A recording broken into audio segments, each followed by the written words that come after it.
Every morning, your phone tells you how well you slept.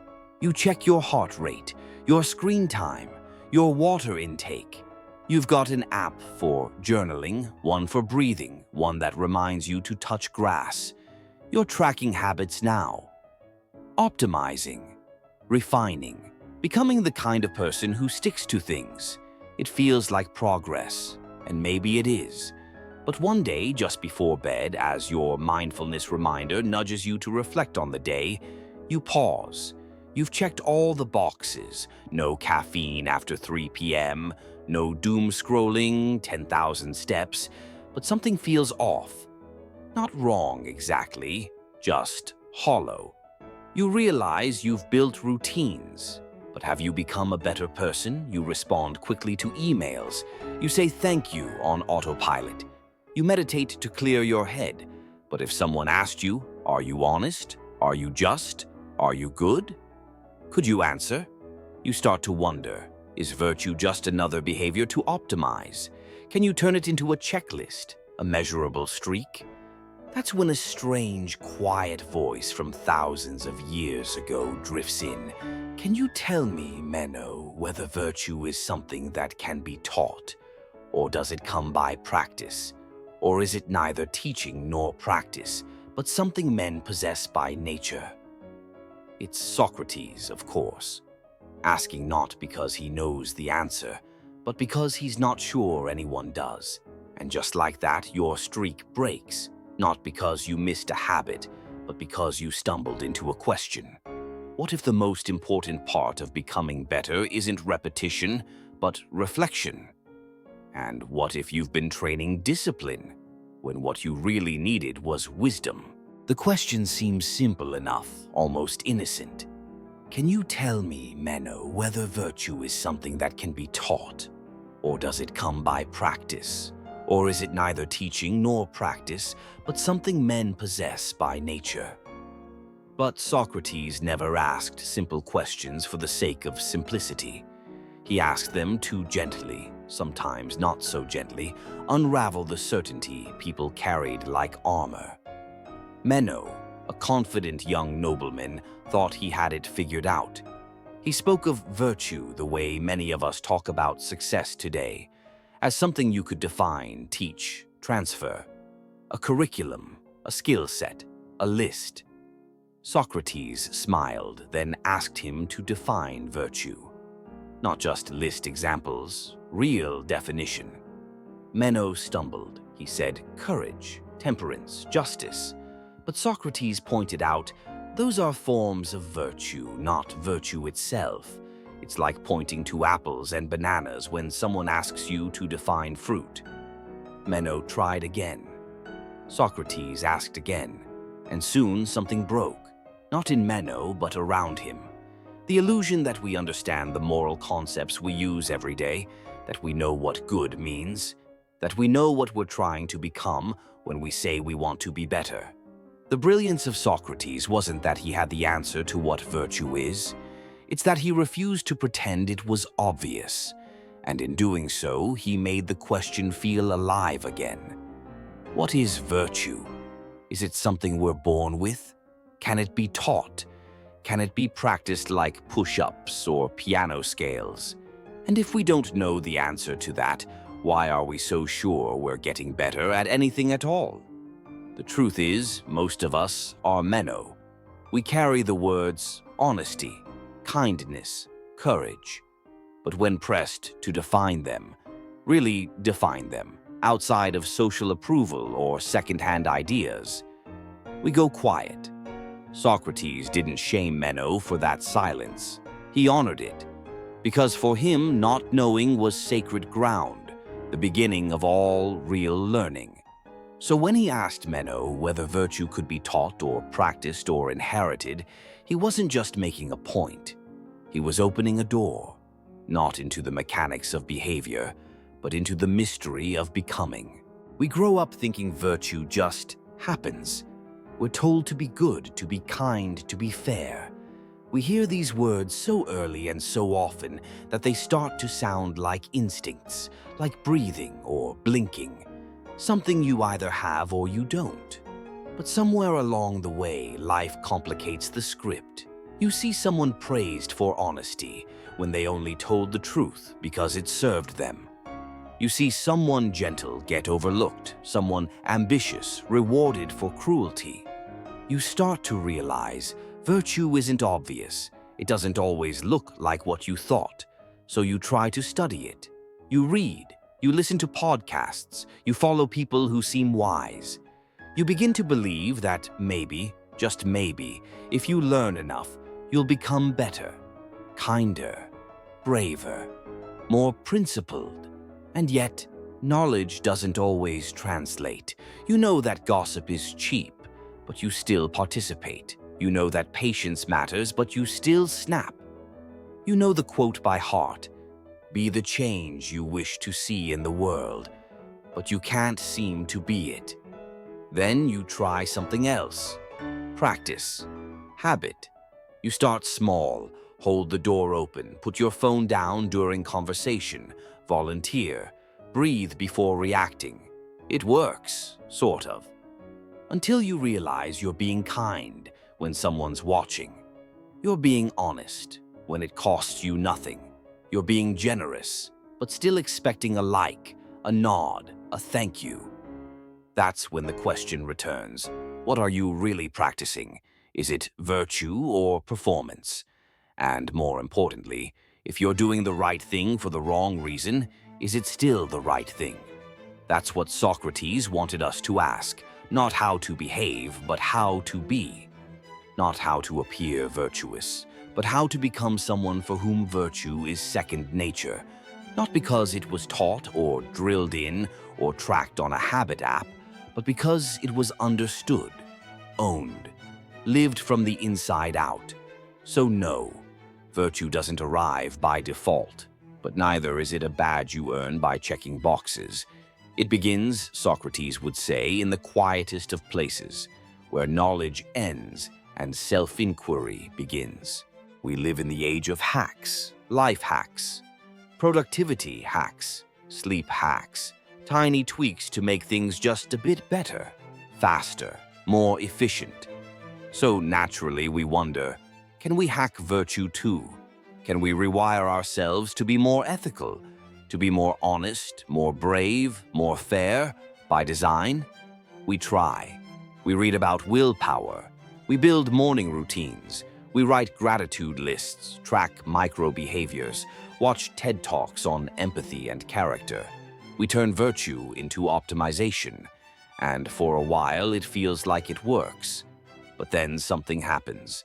You do the right thing, but feel empty after. You choose kindness, but realize you were avoiding conflict.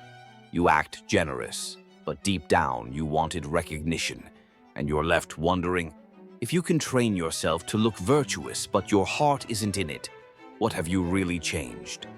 This is where Socrates would sit you down. He wouldn't give you a morning checklist. He wouldn't offer a framework or an app. He'd start with a question. Not, are you doing good things? But, why do you believe that's good in the first place? That's the Socratic method. Not behavior first, but belief first. Not about what you're doing, but about what you're unconsciously believing every time you do it. And once you start pulling on that thread, things unravel quickly. You ask, why do I want to be admired? You ask, why do I associate productivity with worth? You ask, when I say I want to help people, do I mean them, or do I mean me feeling helpful? This is the real virtue hack. It's not faster, it's not easier, it doesn't fit in a bullet journal. But it works, because it changes the root, not just the output. Socrates believed that once a person understands what is truly good, they will naturally desire to live it. Not because they have built a habit, because they've built an identity aligned with what they now see as right. You don't need better willpower, you need better definitions. And those don't come from books. They come from sitting with hard questions and refusing to answer too quickly. We like to think of self-improvement like the gym. Reps, sets, progress. You do something over and over until your muscles remember, and one day, you're stronger. So we apply the same idea to character. Practice honesty, practice patience, practice courage. Eventually, we hope, those virtues will stick. We'll become good people by doing good things until it becomes second nature. And in part, that's true. Habits matter. Repetition matters. Socrates wouldn't argue with that. But he'd remind us of something we often forget. Muscles are trained in solitude, but virtue is trained in relationship. You can lift weights alone, but you cannot become just, generous, or wise without being challenged. Virtue isn't forged in silence. It's forged in friction, in the tension between what you want and what you know, between what others expect and what your conscience whispers. That's why Socrates didn't teach in temples or lecture halls. He taught through dialogue, through asking questions no one wanted to hear, especially not from a barefoot man in the marketplace. Because dialogue reveals something habits cannot: contradictions. You say you value honesty, but avoid difficult truths. You say you believe in fairness, but justify your own advantage. You say you're compassionate, but only toward people who think like you. These cracks don't show up in routine. They show up when someone asks the right question and waits. That's why real virtue isn't just about discipline. It's about willingness to be seen, fully, vulnerably, without excuses. It's about the inner conversation that happens when no one's watching. When you stop mid-action and ask yourself, why am I doing this? Who am I trying to become? Would I still do it if no one knew? That's the gym of the soul, and it has no mirrors, only questions. Let's say you're doing all the right things. You wake up early. You journal. You don't check your phone until after breakfast. You speak gently. You tip well. You recycle. You call your parents. From the outside, you look aligned, disciplined, grounded, virtuous. But then someone cuts in front of you in traffic, or your partner says something that hits a nerve, or a stranger on the internet challenges your values, and suddenly something flares, the inner calm collapses. You snap, you judge, you retreat, and you wonder, wait, I thought I was better than this? That's when the old habits speak up, not the ones on your calendar, but the ones buried in your worldview. Maybe you're kind, but only when you feel in control. Maybe you're generous, but only when you get to choose who receives. Maybe you're patient, but only when things go your way. This is where the real work begins. Not in adding more structure, but in peeling back the motivation beneath the habit. Because a habit that serves ego can look identical to a habit born of virtue. So, how do you tell the difference? Socrates might say, ask questions that make you uncomfortable. If no one saw me doing this, would I still do it? If this action never paid off, emotionally, socially, reputationally, would it still feel right? Am I doing this because it aligns with my inner compass, or because it fits the story I want others to believe about me? The moment you start asking those questions, your habits shift. Not because you change your routine, but because you've changed the meaning behind it. Virtue becomes less about performance and more about coherence. You no longer meditate to appear mindful, but to truly witness your mind. You no longer give to feel good, but because it would feel wrong not to. You no longer speak gently to gain trust, but because you've realized how often words wound without warning. That's what makes virtue different from routine. A routine aims for results, but virtue, true virtue, asks for integrity, even when it's invisible, even when it hurts, even when it costs you the story you've built about yourself. Maybe what you need isn't another app, not another habit tracker, not another color-coded morning routine, not another 5-step method to become the best version of yourself. Maybe what you need is a mirror, a question, a pause, not to judge yourself, but to become curious about who you are when no one's watching. That was Socrates' true power. He didn't teach people how to be good. He taught them how to wonder whether they were.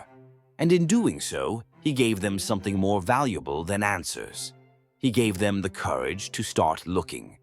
In a world obsessed with performance, with polish, with constant progress, that kind of courage is radical. It means letting go of the image. It means risking discomfort. It means asking again and again, what kind of person am I becoming and why? So if you're trying to build better habits, start there. Not with another productivity framework, not with another borrowed definition of success, but with the simplest, hardest thing, a question that feels too quiet to matter, but refuses to leave you alone, because long after the notifications fade, the streaks break, and the to-do lists are tossed aside. What will remain is not how consistent you were, but how honest you were willing to become. And that, Socrates might say, is the only habit worth keeping.